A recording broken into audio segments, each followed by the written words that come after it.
C'est pourquoi dans Genèse, il est celui qui t'a créé. Dans Exode, il est l'agneau pascal. Dans Lévitique, il est celui qui a été sacrifié pour toi. Dans Nombre, il est celui qui connaît chaque tribu nom par nom. Dans Deutéronome, il est celui qui est le prophète du peuple.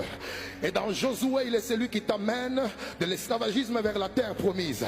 Dans Juge, il est le grand conquérant. Dans 1 Samuel et 2 Samuel, il est celui qui appelle les gens dès l'enfance. Et dans 1 roi et 2 rois, il est celui qui te donne la victoire sur les ennemis qui t'ont écrasé autrefois. Dans 1 Chronique et 2 Chroniques, il est le grand archiviste. Dans Esdras ainsi que Néhémie, il est le rebâtisseur des choses qu'on a détruites. Dans Esther, il est ton avocat. Dans Psaume ainsi que Job, il est ta chanson préférée. Et dans Ésaïe, il est celui qui dit l'Esprit de l'Éternel est sur moi. Car l'Éternel m'a oint pour annoncer la bonne nouvelle. Il m'a oint pour guérir ceux qui ont le cœur brisé. Il m'a oint pour proclamer la libération des captifs. Et dans Jérémie, il est celui qui dit avant que je ne t'eusse formé dans le ventre de ta mère, je te connaissais. Dans la lamentation de Jérémie, il est celui qui dit mes bontés se renouvellent chaque matin. Dans Ézéchiel, il est celui qui dit même si tu es resté comme les ossements desséchés, je peux ramener la vie en toi. Je peux ramener la vie en toi. Dans Daniel, il est celui qui se présente comme le 4e homme dans le feu. Et dans Osée, il est celui qui dit mon peuple périt faute de connaissances. Dans Jonas, il est celui qui dit même si les poissons t'avaient avalé, je les commanderai, je lui donnerai l'ordre de te vomir.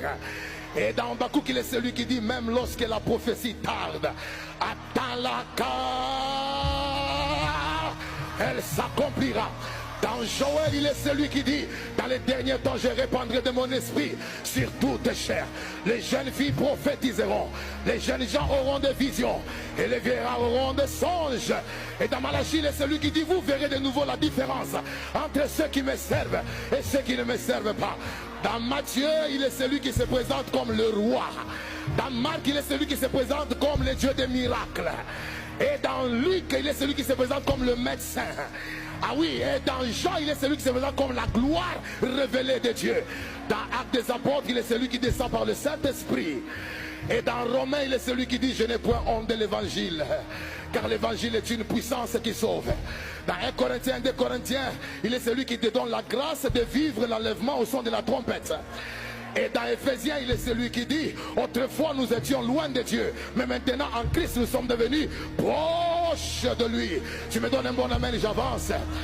Dans Jacques, il est celui qui dit humilie-toi sous la main puissante de Dieu et il t'élèvera au moment convenable. Et dans Éphésiens, il est celui qui dit nous n'avons pas